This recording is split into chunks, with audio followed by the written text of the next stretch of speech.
in the UK, not here in America. But it is somewhat like the Olympics. And what do we know about the Olympics? Well, we know that they always have a massive ritual opening ceremony, more so than probably any event that we see other than the Super Bowl halftime show. We've seen them show us that the outbreak was coming in those opening ceremonies from, I believe, 2012. We've seen so many other things I've covered over the years. It's always symbolism in it. Well, the Commonwealth Games decided that they were going to do a little ritual ceremony as well. And this one would be dedicated to Baal. This would be all about Baal worship, which we read about in the Bible. And of course, as always, as all these events are, they're always inside of a giant circle. Now, this might be a little bit of a stretch circle. Some might say an oval. Let's just be realistic. These are ritual circles. You can even see how they put flames around it. You know, fake flames, but they put fire around it. Because when these witches and Satanists do rituals, well, they do it in the ritual circle, the magic circle, circle of protection. That's what they do these inside of. That's why on these stages, when musicians always perform at these award shows, they're always doing it inside of a giant circle. I always point that out. The repetition is there. The spell casting is there. And that's why they do it, because they're casting spells. So this is Baal worship. So where do I begin? Let's talk about Baal in the Bible real quick for those of you who don't know. In Judges chapter 2, verses 11 through 14. Then the sons of Israel did evil in the sight of the Lord and served the Baals. And they forsook the Lord and the God of their fathers, who had brought them out of the land of Egypt, and followed other gods from among the gods of the peoples who were around them, and bowed themselves down to them. Thus they provoked the Lord to anger. So they forsook the Lord and served Baal. So many Israelites, many people in those days were worshiping Baal. The Bible continues to talk about Baal. If you go through the Bible, Judges is filled with talk of him, or it, whatever you want to call this freaking thing. In Jeremiah chapter 19, verses 4 through 6, it sums up best what they did, because this is stuff that we see in today's world. Because they have forsaken me and have estranged this place, and have burned incense in it unto other gods, whom neither they nor their fathers have known, nor the kings of Judah, and have filled this place with the blood of innocents. They have built also the high places of Baal, to burn their sons with fire for burnt offerings unto Baal, which I commanded not, nor spake it, neither came it into my mind. Therefore, behold, the days come, saith the Lord, that this place shall no more be called Tophet, nor the valley of the son of Hinnom, but the valley of slaughter. And it continues in the Bible, in Jeremiah chapter 51, verse 44, I will punish Baal in Babylon and make him spew out what he has swallowed. The nations will no longer stream to him, and the wall of Babylon will fall. So the New World Order, these people, they Baal worship. This is devil satanic worship. Okay, and again, Baal is depicted as a bull. Now I'm going to play the ceremony for you now. Keep your eye out for the burning and the destruction and the rise of the Tower of Babel. Take a look at all of this Baal worship. Welcome to Birmingham.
Gives me the greatest pleasure to declare the 22nd Commonwealth Games open.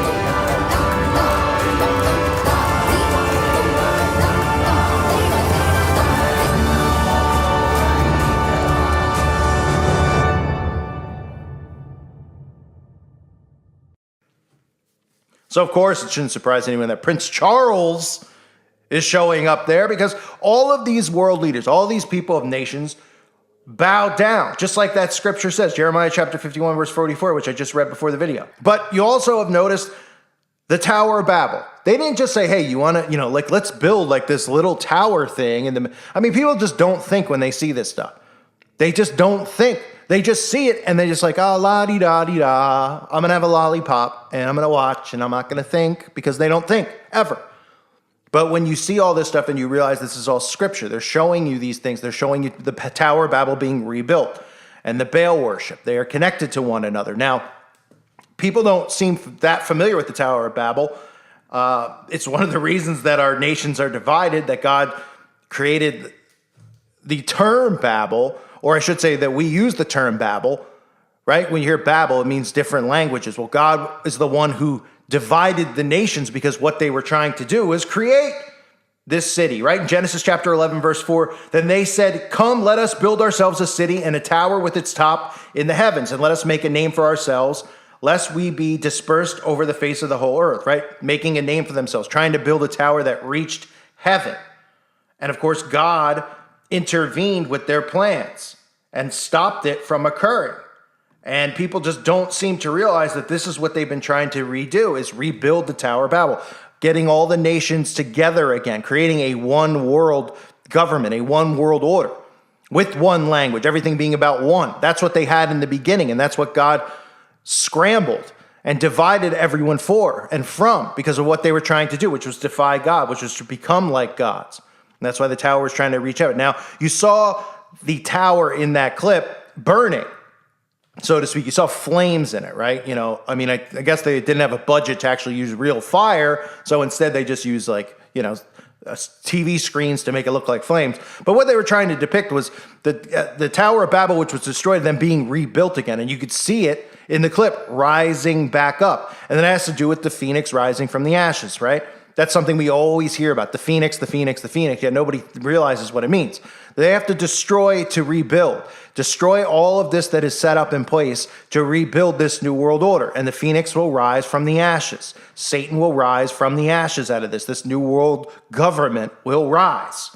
So that's what this opening ceremony is depicting. Yet many will see it and they'll say, I thought that they were just really having a great time in a giant circle and they wanted to just play with a giant mechanical bull. No, and that's no bull. Okay, this is Baal worship. Baal has always been depicted in scripture as a bull. You can go through many, many images, many historical arts that show this, right? You see some of the pictures that I put up in this video where you can see Baal, right? And you could see people bringing their children as sacrifices to Baal. The Israelites and many people were worshiping Baal, and they were sacrificing their children as offerings. Now, where do we hear about those things and see those? Oh, right, in today's world, right? How ritual sacrifice is such a big thing that goes untalked about. And how do they do ritual sacrifices? Well, they do these things called Planned Parenthood. That's one way that they get those ritual offerings to Baal. When people willingly are doing that, thinking that it has something to do with their rights as a female, make sure that they go back into the workplace, because apparently that's more important, sitting there answering phones or whatever somebody does in an office at a cubicle, making PowerPoints, etc., is way more important in today's world than actually being a mother, which is the most important job that there is, and something that a man cannot do, despite, of course, what Congress tells you, by the way, about, men being able to birth, and apparently men can make breast milk now too. Go figure, right? Anyway, we won't go down that road. But in today's world, right, this is a common theme, and this is part of Baal worship, these Planned Parenthood offerings that are done, because that's what they are. And these are the types of things we always see in these opening ceremonies. So it's not a surprise that when we see it, but the problem is that most people see it and they're like, it just looks like a giant bull to me. Oh, right, because how does a bull work into this? Like if you were hired to be the person who choreographed and wrote the opening ceremony for something like this, or the Olympics, which are massive events with billions of dollars probably behind. Well, the Olympics has billions. I don't know if this was probably millions behind it.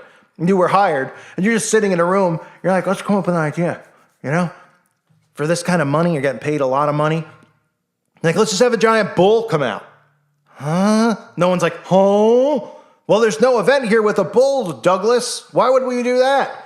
I don't know. Aren't bulls really cool? Yeah, but it doesn't really make sense, Don't we want something that makes sense that people can see, or it's yeah, but a bull would be cool. Huh? No, that's not how it works.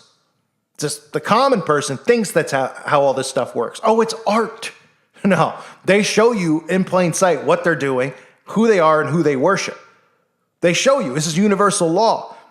It's just the wool that's been pulled over people's eyes because we've been told art and these other deceptions that they use to make people not realize what they're actually seeing.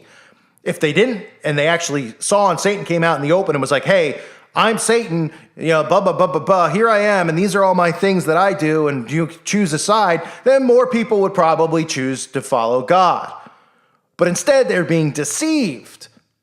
And that's how this all works. It's just a giant deception. Rituals and ceremonies are all around us all of the time. So that's the opening ceremony. I wanted to cover it. Thanks to everybody on the website who posted it. Check out the website at timeforjudgment.com.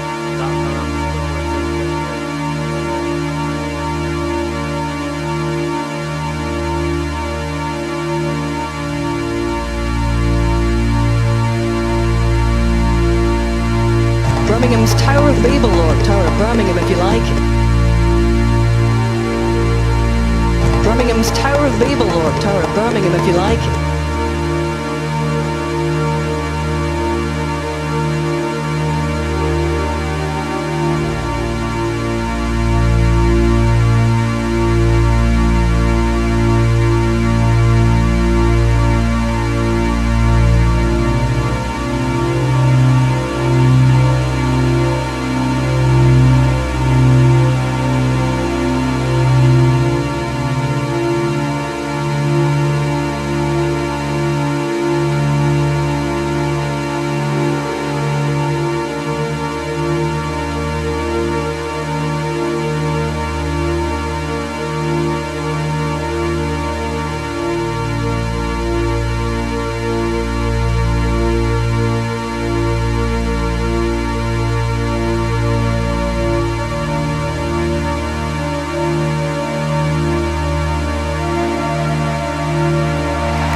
Houses, Stella and 71 other dreamers are brought from around the world, around the Commonwealth to Birmingham, representing the 72 nations competing.